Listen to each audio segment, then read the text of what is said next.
له وأشهد أن لا إله إلا الله وحده لا شريك له وأشهد أن محمدا عبده ورسوله أما بعد فإن خير الحديث كتاب الله وخير الهدي هدي محمد صلى الله عليه وسلم وشر الأمور محدثاتها وكل محدثة بدعة كل بدعة ضلالة وكل ضلالة في النار.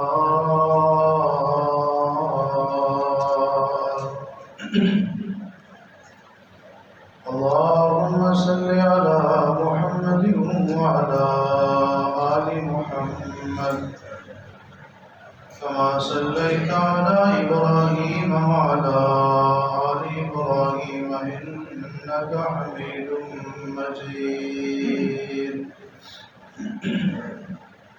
اللهم بارك على محمد وعلى آل محمد كما باركت على إبراهيم وعلى آل إبراهيم إنك حميد مجيد.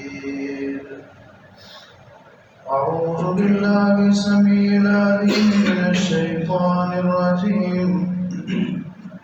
بسم الله الرحمن الرحيم.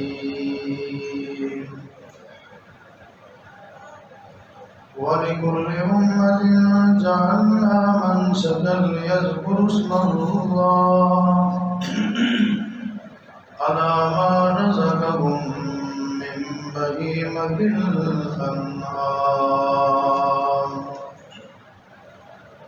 وقال الله تبارك وتعالى في مقام آخر: قل إن صلاتي ونسكي ومحياي ومماتي لله رب العالمين.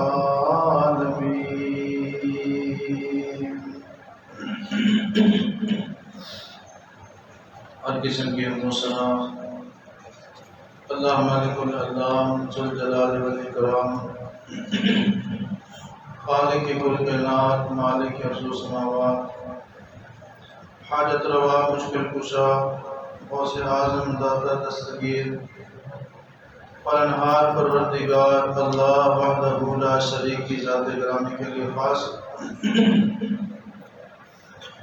انگنت لا تعداد بے شمار بے انتہا بے حق اور بے حساب صلاۃ و سلام درود و سلام امام کائنات، سرور کائنات، رحمت کائنات، امام الانبیاء، سید الانبیاء، خاتم الانبیاء، امام اعظم جناب محمد رسول اللہ صلی اللہ علیہ وآلہ وصحبہ وسلم کی ذات اکرام. اللہ تعالیٰ کی رحمت نازل ہوں صحابہ کرام، اہل بیت نظام، تابعین، تبع تابعین، محدثین، مفسرین، اولیاء کرام، بزرگان دین پر کہ جن کی محنتوں اور قربانیوں سے اللہ کا دین ہم تک پہنچا. اللہ تعالیٰ ان سے راضی ہو.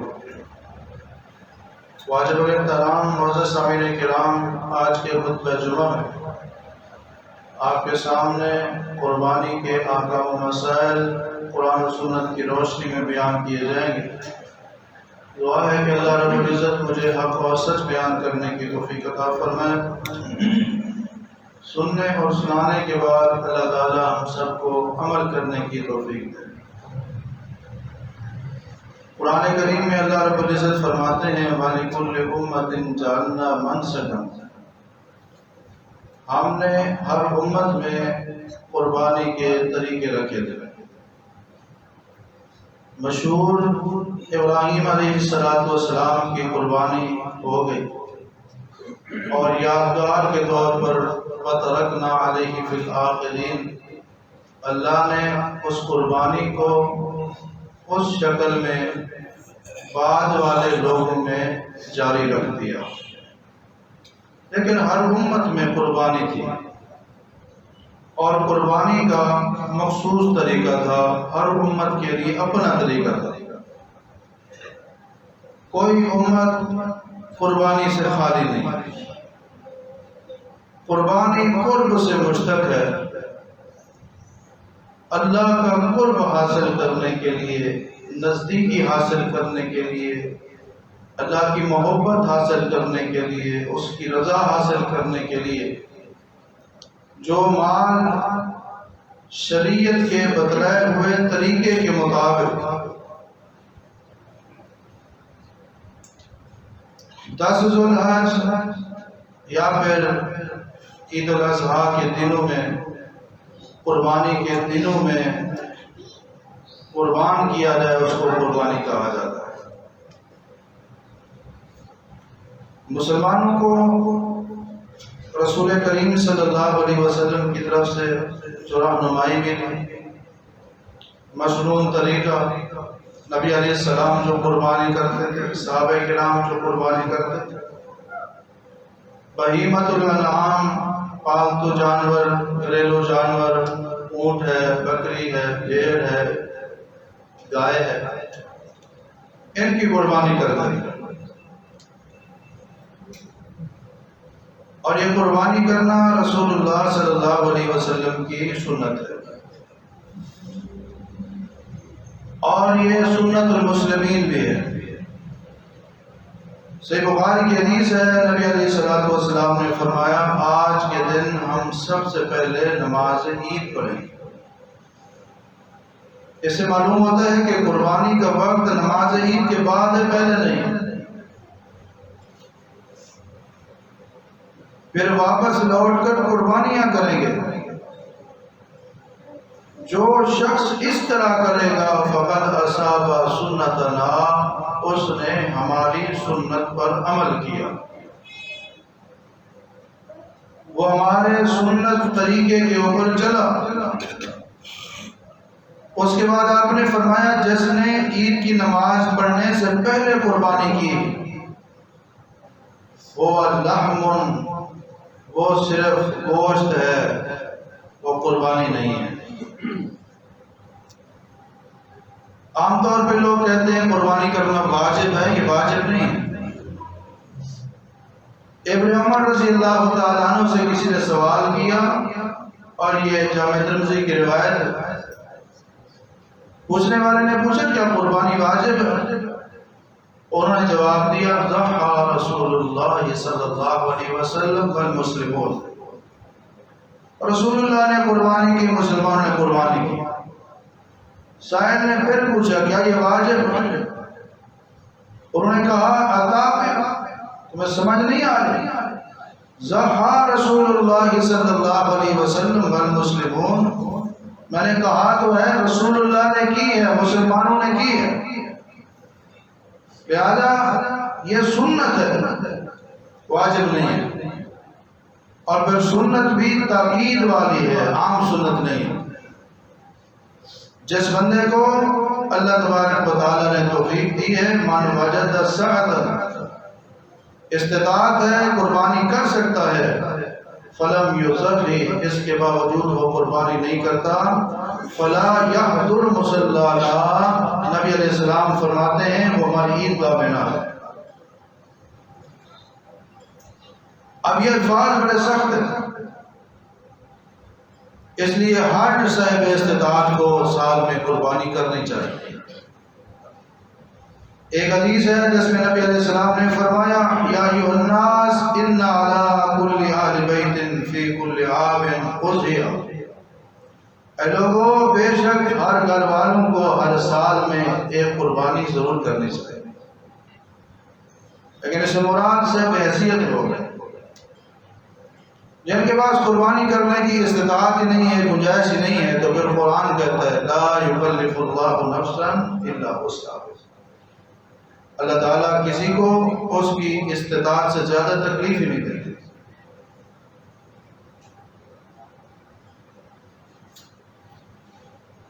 حضرت ابن عمر رضی اللہ تعالیٰ عنہ بیان فرماتے ہیں اقام رسول اللہ صلی اللہ علیہ وسلم بالمدینہ 10 سنین یضحی کل سنۃ، اللہ کے رسول 10 سال مدینہ میں رہے، آپ اس دوران ہر سال قربانی کرتے تھے۔ معلوم یہ ہوا قربانی کرنا سنت ہے، رسول اللہ کا طریقہ ہے، صحابہ کا طریقہ ہے، مسلمانوں کا طریقہ ہے۔ صاحب استطاعت پر قربانی کرنا ضروری ہے، اس کو چھوڑنی نہیں چاہیے، لیکن جو لفظ فرض اور واجب کے ہیں وہ درست نہیں ہے۔ بعض لوگ کہتے ہیں کہ قربانی صرف حاجیوں کے ساتھ خاص ہے، حاجی کریں گے باقی لوگ نہیں کریں گے، یہ پیسے کا ضیاع ہے۔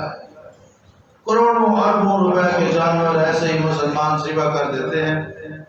حالانکہ ابھی آپ نے حدیث سنی ہے، حضرت عبداللہ بن عمر فرماتے ہیں رسول اللہ 10 سال کہاں رہے؟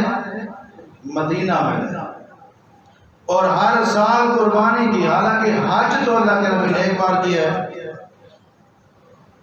نبی علیہ السلام کا عمل بتلاتا ہے صرف حاجیوں کے لیے نہیں، حاجی وہاں قربانی کریں گے حج کی تکمیل کے لیے، ارکان حج مناسک حج کو پورا کرنے کے لیے، اور جو حج پہ نہیں گئے وہ 10 ذو الحج کو اپنے مقام پر اپنے علاقے میں قربانیاں کریں۔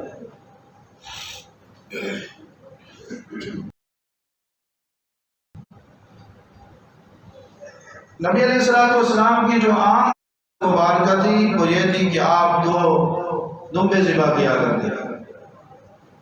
حضرت انس رضی اللہ تعالیٰ عنہ بیان کرتے ہیں نبی علیہ السلام ہر سال 2 دمبے کرتے ہیں۔ ایک حدیث میں ایک اپنی طرف سے، دوسرا تمام گھر والوں کی طرف سے۔ اور انس رضی اللہ تعالیٰ عنہ کہتے ہیں کہ میرا بھی یہی طریقہ ہے، میں بھی ایسے کرتا ہوں۔ ایک حدیث میں ہے کہ آپ علیہ السلام نے اپنی ازواج مطہرات کی طرف سے ایک گائے ذبح کی۔ اس سے معلوم ہوتا ہے کہ اگر کوئی بندہ بڑا جانور اکیلا کر لیتا ہے یا اپنے تمام گھر والوں کی طرف سے ایک جانور کر لیتا ہے تو وہ کافی ہے۔ پھر اس میں ایک اور مسئلہ یہ ہے کہ اس میں حصے بنانے بھی ضروری نہیں۔ بڑے جانور میں لوگ 7 حصے بناتے ہیں، وہ صورت میں ہے جب حصے دار مختلف ہو۔ اگر کوئی بندہ اپنے گھر والوں کی طرف سے ایک جانور کرتا ہے کہ یہ میری طرف سے اور میرے سب گھر والے بیوی اور بچوں کی طرف سے ہے جو ذریعہ کی والد ہیں، تو ایک جانور ہی کافی ہے، چاہے ایک میاں ایک بیوی اور 2 بچے ہوں۔ اب اس میں یہ نہیں کہنا چاہیے کہ 2 حصے میرے، 3 حصے میری بیوی کے، 5 ہو گئے، 2 حصے بچوں کے، 7 ہو گئے، نہیں۔ وہ پورا جانور پورے گھر والوں کی طرف سے ہو جائے گا، جتنے بھی افراد ہیں۔ نبی علیہ السلام کی 11 بیویاں تھیں اور ایک وقت میں 9 تھیں، آپ نے سب کی طرف سے ایک جانور لیا۔ اس کے علاوہ قربانی کے جو بڑے جانور ہیں جیسے اونٹ ہے، گائے ہے، اس میں کتنے لوگ شامل ہو سکتے ہیں؟ حدیث کے الفاظ ہیں، صحابہ بیان کرتے ہیں کہ ہم سفر میں تھے کہ عید کا موسم آ گیا، قربانی کا سیزن آ گیا۔ امام الانبیاء جناب محمد رسول اللہ صلی اللہ علیہ وسلم کے حکم سے فَاشْتَرَكْنَا فِي الْبَعِيرِ 10 وَاشْتَرَكْنَا فِي الْبَقَرَةِ 7۔ نبی علیہ السلام نے حکم دیا، ہم لوگوں نے حصے بنا لیے، اونٹ میں 10 لوگ شامل ہو گئے اور گائے کی قربانی میں 7 لوگ شامل ہو گئے۔ معلوم یہ ہوتا ہے کہ اونٹ کی قربانی میں 10 لوگ شریک ہو سکتے ہیں اور گائے کی قربانی میں 7 لوگ شریک ہو سکتے ہیں، لیکن یہ تعداد کم اور زیادہ نہیں ہونی چاہیے، تعداد اتنی ہونی چاہیے۔ قربانی کرنے والے آدمی کو ذو الحج کا چاند دیکھنے کے بعد حجامت نہیں کروانی چاہیے، ناخن نہیں کاٹنی چاہیے۔ یہ حدیث آپ سن چکے ہیں۔ امام الانبیاء جناب محمد صلی اللہ علیہ وسلم نے فرمایا اذا رأيتم هلال ذي الحجة وأراد أحدكم أن يضحي فلا يمسك عن شعره وأظفاره۔ آپ علیہ السلام نے فرمایا جب تم میں سے کسی بندے کا ارادہ ہو قربانی کرنے کا اور وہ ذوالحج کا چاند دیکھ لے، اس کو چاہیے اپنے بالوں سے اپنے ناخنوں کو کاٹنے سے رک جائے۔ ایسے مسلم کی حدیث ہے، بالوں اور ناخنوں کو کاٹنا بھی منع ہے، توڑنا بھی منع ہے، اور ان کو کھیلنا بھی منع ہے۔ اب ایک اور سوال پیدا ہوتا ہے، آپ کے ذہنوں میں آیا ہوگا، جب وضو کرتے ہیں داڑھی کے بال ہیں ٹوٹ جاتے ہیں، نہاتے ہیں سر کے بال ٹوٹ جاتے ہیں، تو کیا ان دنوں میں نہانا نہیں چاہیے؟ کیا کرنا چاہیے؟ ایک ہے جان بوجھ کر توڑنا، اکھیلنا، کاٹنا، وہ ممنوع ہے۔ اگر غسل کرتے ہوئے، نہاتے ہوئے، وضو کرتے ہوئے یا کسی وجہ سے کنگھی کرتے ہوئے کوئی بال ٹوٹ جاتا ہے، گر جاتا ہے، تو اس میں بندے کا قصور اور رضا شامل نہیں ہے، اس لیے بندہ اس میں مجرم نہیں ہے۔ کوئی حرج نہیں اگر نہاتے ہوئے کنگھی کرتے ہوئے بال ٹوٹ جائیں۔ اسی طرح کوئی بندہ چل رہا تھا جاتے ہوئے، کوئی چیز رکاوٹ بن گئی، پاؤں کو لگی، ناخن ٹوٹ گیا، تو اس میں بھی کوئی گناہ نہیں۔ بہرحال حجامت کروانا اپنی رضا سے، اپنی خوشی سے، جان بوجھ کر، یہ ممنوع ہے۔ پھر گھر کے جتنے افراد کی طرف سے قربانی کی جا رہی ہے ان سب کو اس کی پابندی کرنی ہے۔ اگر بندہ اکیلا قربانی کر رہا ہے تو وہ صرف اکیلا ہی اس کی پابندی کرے گا، باقی افراد کے لیے نہیں۔ ایک مسئلہ بہت مشہور ہے کہ جس کو اللہ نے قربانی کرنے کی گنجائش نہیں دی، اگر وہ بھی ان 10 دنوں میں حجامت نہ کروائے تو اس کو بھی قربانی کا ثواب ملے گا۔ یہ بات درست نہیں ہے۔ اصل بات کیا ہے؟ امام الانبیاء جناب محمد صلی اللہ علیہ وسلم تشریف فرمائے، ذوالحج کی 10 تاریخ ہے، صحابی آتے ہیں، غریب صحابی، مسکین صحابی، اگر کہتے ہیں یا رسول اللہ میرے لیے قربانی کرنے کے لیے جانور کوئی نہیں ہے، ایک میرے پاس بکری ہے جو دودھ دیتی ہے جس میں ہمارا میرے بچوں کا گزارا ہوتا ہے، یا رسول اللہ میں کیا کروں، میرا دل کرتا ہے میں بھی قربانی کروں۔ آپ علیہ السلام نے دیکھا کہ بندہ غریب ہے، مسکین ہے، فقیر ہے، گنجائش نہیں ہے، لیکن اس میں جذبہ موجود ہے۔ آپ نے فرمایا پریشان نہ ہو، تو ایسے کر بال کٹوا لے اور پھر حجامت کر لے، مکمل حجامت کر لے، اپنے ناخنوں کو کاٹ لے، تیرے لیے یہی قربانی ہو جائے گی۔ محدثین فرماتے ہیں یہ حکم صرف اس بندے کے لیے تھا جس کو خاص طور پہ آپ نے فرمایا تھا تو اگر آج حجامت کر لے اللہ تجھے قربانی کا ثواب دے دے گا۔ پھر محدثین نے مزید اس میں وضاحت یہ کی ہے، وہ کہتے ہیں اگر کوئی بندہ صاحب استطاعت نہیں ہے، قربانی نہیں کر سکتا، وہ اگر نبی علیہ السلام کے اس فرمان کو سامنے رکھتے ہوئے جو آپ نے غریب صحابی کو فرمایا تھا، اگر وہ 10 ذوالحج کو حجامت کر لیتا ہے، ناخن کاٹ لیتا ہے اور مکمل حجامت کر لیتا ہے، تو اللہ تبارک و تعالیٰ سے اسے امید رکھنی چاہیے جس طرح اس غریب صحابی کو اللہ نے قربانی کا ثواب دیا تھا اللہ اس کو بھی دے سکتا ہے۔ لیکن یہ 10 دنوں کی جو پابندی ہے یہ اس کے لیے نہیں ہے جو قربانی نہیں کر رہا، یہ صرف اس کے لیے جو قربانی کر رہا ہے۔ تو قربانی کے حوالے سے مسائل آپ سن رہے ہیں۔ گھر میں زیادہ افراد ہیں، بعض اوقات کسی کے 10 بچے ہوتے ہیں، اب اس وقت ہے کہ صرف ایک قربانی کروں، مناسب نہیں ہے، زیادہ قربانی ہونی چاہیے، افراد زیادہ ہیں۔ گھر کے جتنے بھی افراد ہوں ایک قربانی تمام گھر والوں کی طرف سے کافی ہو سکتی۔ حضرت ابو ایوب انصاری رضی اللہ تعالیٰ عنہ بیان فرماتے ہیں کہ اللہ کے نبی صلی اللہ علیہ وسلم کے زمانے میں ہماری عادت یہ تھی، روٹین یہ تھی گھر کا سربراہ تمام افراد کی طرف سے ایک قربانی کیا کرتا تھا، ہم اس کو کھاتے بھی تھے، دوسروں کو بھی کھلایا کرتے تھے۔ اس کے بعد وقت گزرتا گیا، لوگوں میں ریس کا جذبہ پیدا ہو گیا، مقابلہ بازی شروع ہو گئی۔ فلاں نے بڑا جانور کیا ہے تو میں چھوٹا کیوں کروں، فلاں کی قربانی قیمتی ہے تو میری ہلکی کیوں ہو، فلاں نے اتنے جانور ذبح کیے، مجھے بھی تو اللہ نے توفیق دی ہے، میں زیادہ کیوں نہ کروں۔ حضرت ابو ایوب انصاری فرماتے ہیں اس کے بعد حالت یہ بن گئی ہے جو تم دیکھ لے۔ قربانی کرتے ہوئے ایک چیز کا خاص خیال رکھنا ہے، قربانی کا مقصد مساکین کو کھلانا پلانا۔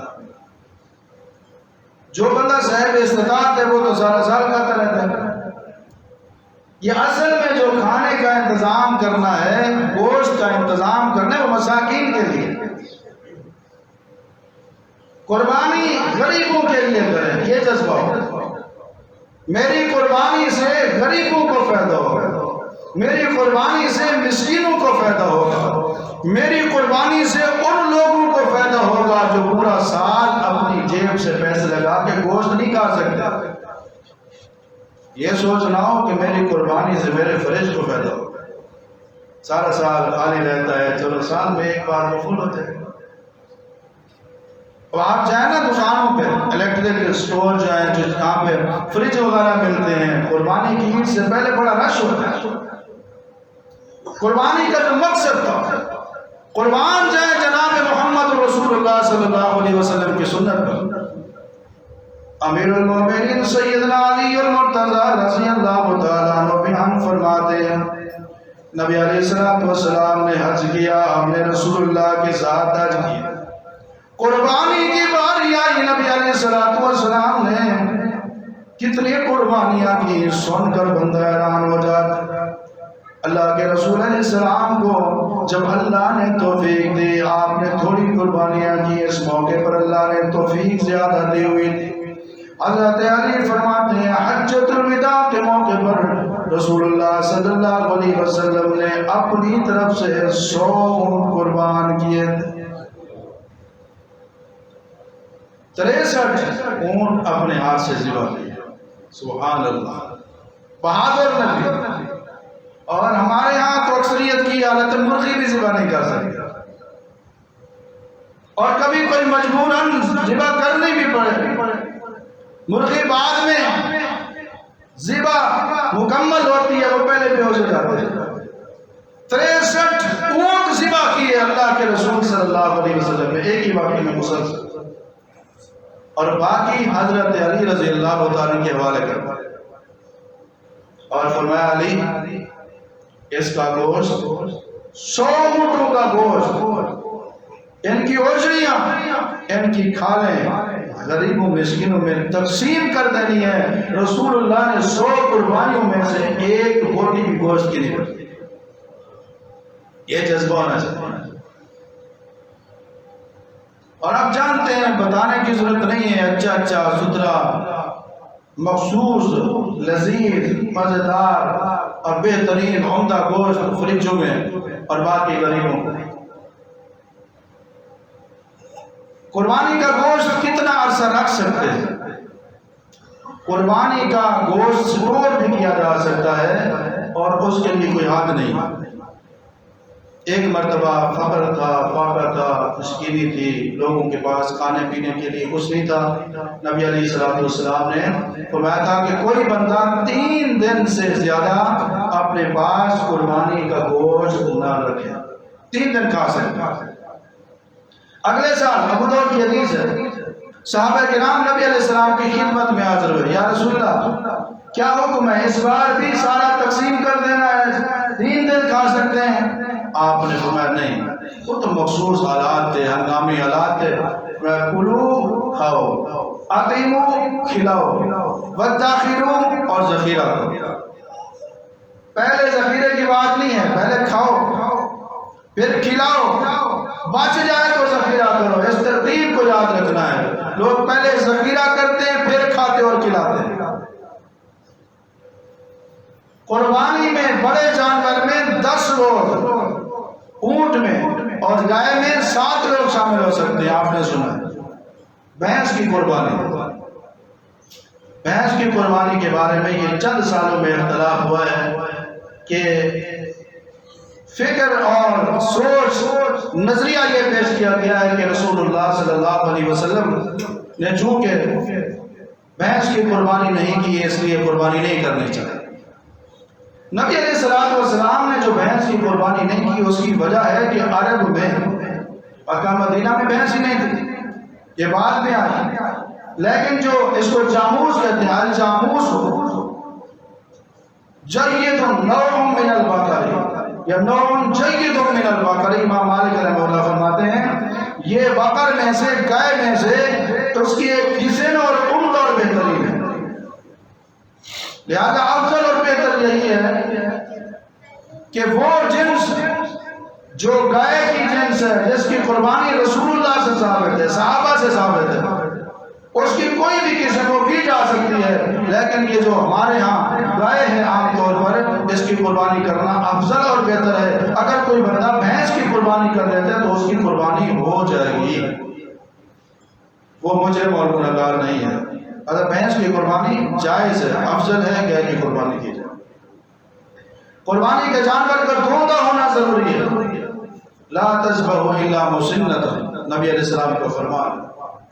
دھوندا جانور وہ ہے جس کے دودھ والے 2 دانت گر جائیں اور نئے 2 دانت آ چکے ہوں. بعض لوگ ہاتھ لگا کے آ رہے ہیں نہیں آ چکے ہوں محسوس ہوں ظاہر ہو نظر آئے. اس سے کم عمر کا جانور قربانی میں نہیں لگ سکتا. قربانی کا جانور بے عیب ہونا چاہیے. حضرت برا رضی اللہ تعالیٰ عنہ بیان فرماتے ہیں امام الانبیاء جناب محمد رسول اللہ صلی اللہ علیہ وسلم نے فرمایا اربع لا تجوز فی الاضاحی 4 قسم کے جانور ہیں جن کی قربانی جائز نہیں ہے. یعنی کہ موٹا تگڑا اچھا جانور ہو بس ٹھیک ہے نہیں. قربانی کا جانور خریدنے سے پہلے اچھے طریقے سے دیکھنا ہے. سیدنا علی المرتضیٰ رضی اللہ تعالیٰ فرماتے ہیں نبی علیہ السلام ہمیں بھیجتے تھے کہ جاؤ قربانی کے جانور خرید کے لے آؤ. اور فرماتے ہیں کہ نبی علیہ السلام ہمیں ساتھ یہ ہدایت بھی دیا کرتے تھے ان نستشرف العین والوزن. قربانی کا جانور خریدتے ہوئے ہم جھانک کر اچھے طریقے سے ان کی آنکھوں کو بھی دیکھیں اور کانوں کو بھی چیک کریں. الاوراق بین معذرها جو جانور بھینگا ہے اس کا بھینگا پن بالکل واضح ہے اس کی قربانی نہیں ہے. الارجاء بین ذلها ایسا لگڑا جانور جس کا لگڑا پن بالکل واضح اس کی قربانی نہیں ہے. والمریضۃ بین مرضها ایسا بیمار جانور جس کی بیماری واضح ہے اس کی بھی قربانی نہیں ہے. والکثیر التی لا تنتہی ایسا انتہائی کمزور اور لاغر جانور جس کی ہڈیوں میں گودا نہ ہو اس کی بھی قربانی جائز نہیں. بعض لوگ ہڈیوں کا ڈھانچہ لے کے آتے ہیں یہ کتنے کا ملا جی 40 کا ملا ہے بہت سستا ملا. اللہ کے نام پہ اگر دینا ہے تو اچھا ہے. اس بڑے جانور کی وجہ بکرا لے لیں حصہ رکھ لیں لیکن مال اچھا ہونا چاہیے. امام الانبیاء جناب محمد رسول اللہ صلی اللہ علیہ وسلم نے سینگ کٹے ہوئے اور کان کٹے ہوئے جانور کی قربانی کرنے سے بھی منع فرمایا. صحابی کہتے ہیں آپ نے فرمایا اللہ نذریہ ہم اس جانور کو بھی ذبح نہ کریں جس کے کان آگے سے کٹے ہوئے ہیں پیچھے سے کٹے ہوئے ہیں. ولا مقابلۃ ولا مدابرۃ ولا شرقا ولا فرقا اور کان کے اندر سوراخ بھی نہیں ہونا چاہیے. ابھی کل پرسوں کی بات ہے ایک ویڈیو کسی بھائی نے بھیجی ہے منڈی میں ایک آدمی نے جانور کی دم کو ایلفی کے ساتھ جوڑا ہوا تھا. چیک کرتے کرتے دم کو پکڑا ہاتھ میں آ گئی. کچھ سال پہلے کی بات ہے کوئی ساتھی بکرا لے کر آئے بچے کھیلنے لگے سینگ کو ہاتھ لگ گیا سینگ جوڑا ہوا تھا وہ ہاتھ میں آ گیا. ان چیزوں کو خاص طور پہ چیک کرنا یہ نہ بعد میں پھر پریشانی ہو. اور قربانی اللہ کی رضا کے لیے کرنی چاہیے۔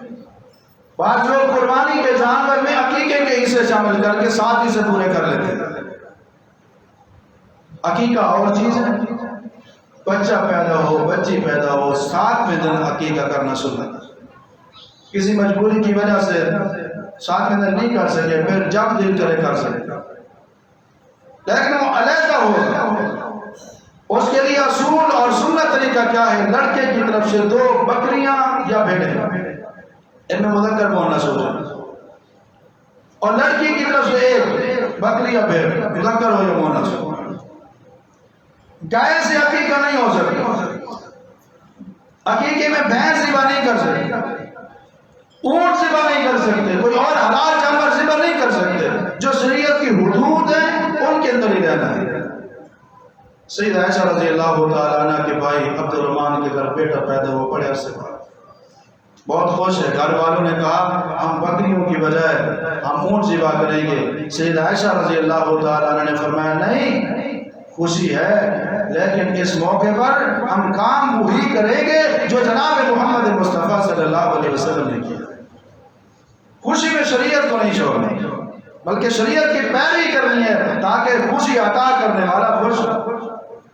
قُلْ إِن كُنتُمْ تُحِبُّونَ اللَّهَ فَاتَّبِعُونِي يُحْبِبْكُمُ اللَّهُ وَيَغْفِرْ لَكُمْ ذُنُوبَكُمْ۔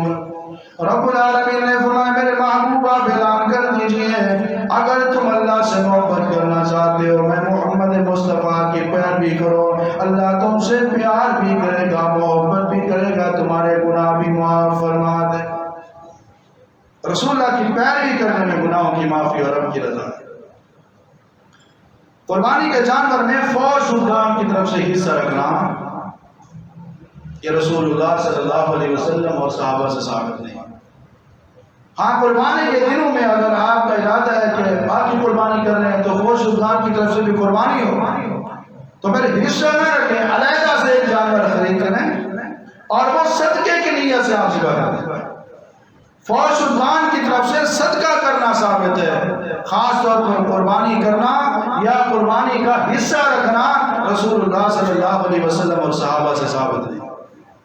ان کو اپنے بزرگوں سے پیار تھا یا نہیں، محبت دی یا نہیں، ان کی بخشش کی فکر تھی یا نہیں، انہوں نے یہ طریقہ اختیار نہیں کیا، لہذا آج جو بندہ یہ طریقہ اختیار کرتا ہے وہ رسول اللہ صلی اللہ علیہ وسلم اور صحابہ کرام کے دیے ہوئے دین میں اضافہ کرنا چاہتا ہے۔ ایک اور چیز آج کل نظر آ رہی ہے کہ بڑا جانور خرید لیا، اس میں ایک حصہ اللہ کا، ایک رسول اللہ کا، ایک حضرت علی کا، ایک حضرت حسن کا، ایک حضرت حسین کا، ایک حضرت فاطمہ کا اور ایک خود حضرت صاحب کا، 7 حصے پورے ہو گئے۔ انتہائی نامعقول بات ہے، جہالت کی بات ہے۔ ہم قربانی کرتے ہیں، قربانی کرنا عبادت ہے، ہم کس کی عبادت کرتے ہیں؟ اور جو اللہ کا حصہ رکھا ہے، نعوذ باللہ، اللہ قربانی کر کے کس کی عبادت کرو؟ یہ جہالت ہے یا نہیں؟ ایک حصہ رسول اللہ کا۔ صحابہ کرام کو، اہل بیت اعظام کو اللہ کے نبی سے محبت دیا نہیں تھی، سب سے زیادہ محبت، اور اتنی محبت ہم سوچ ہی نہیں سکتے۔ کبھی حضرت فاطمہ نے رسول اللہ کا حصہ نہیں رکھا، حسنین کریمین نے، اہل بیت نبوی نے، اصحاب رسول نے، ابو بکر صدیق یار غار نے، عمر فاروق، عثمان اور علی، باقی صحابہ جان نثاروں میں سے کسی صحابی نے بھی رسول اللہ صلی اللہ علیہ وسلم کی طرف سے حصہ نہیں رکھا، لہذا اس طرح کا کام کرنا درست نہیں ہے، من گھڑت ہے، جہالت ہے، اللہ کی شریعت کے مطابق نہیں۔ ایک عیسائی نے بتایا کہ 10 ذوالحج کو مجھے بلایا گیا قربانی کرنے کے لیے، عصر کے ٹائم میں پہنچا تو صاحب نے لگا مجھے ٹھہر جائیں، مغرب ہو گئی، سورج غروب ہونے لگا، میں نے کہا جی اب تو سورج بھی غروب کہتے ہیں، ٹھہر جاؤ، مغرب کی بات کریں گے، قربانی بھی ہو جائے گی، 11ویں بھی ہو جائے گی، 11 کی رات شروع ہو جائے گی۔ قربانی، نظر، نیاز، منت، منوتی اللہ نے مال دیا ہے تو اللہ کے نام ہے۔ قُلْ إِنَّ صَلَاتِي وَنُسُكِي وَمَحْيَايَ وَمَمَاتِي لِلَّهِ رَبِّ الْعَالَمِينَ، میری نماز بھی اللہ کے لیے، میری قربانی بھی اللہ کے لیے، میرا جینا بھی اللہ کے لیے، میرا مرنا بھی رب العالمین کے لیے۔ قربانی صرف اللہ کے نام، اللہ کے علاوہ کسی اور کے نام پہ جو ذبیحہ کرنے والا ہے، نبی علیہ السلام نے اس کے اوپر لعنت بھیجی۔ غیر اللہ کے نام کے اوپر کچھ دینا حرام ہے، جس طرح خنزیر حرام ہے، بہتا ہوا خون حرام ہے، مردار حرام ہے۔ تو یہ تھے قربانی کے چند مسائل جو میں نے قرآن و سنت کی روشنی میں آپ کے سامنے بیان کیے ہیں۔ اللہ سے دعا ہے کہ اللہ تعالی ہم سب کو عمل کرنے کی توفیق عطا فرمائے۔ وآخر دعوانا الحمدللہ۔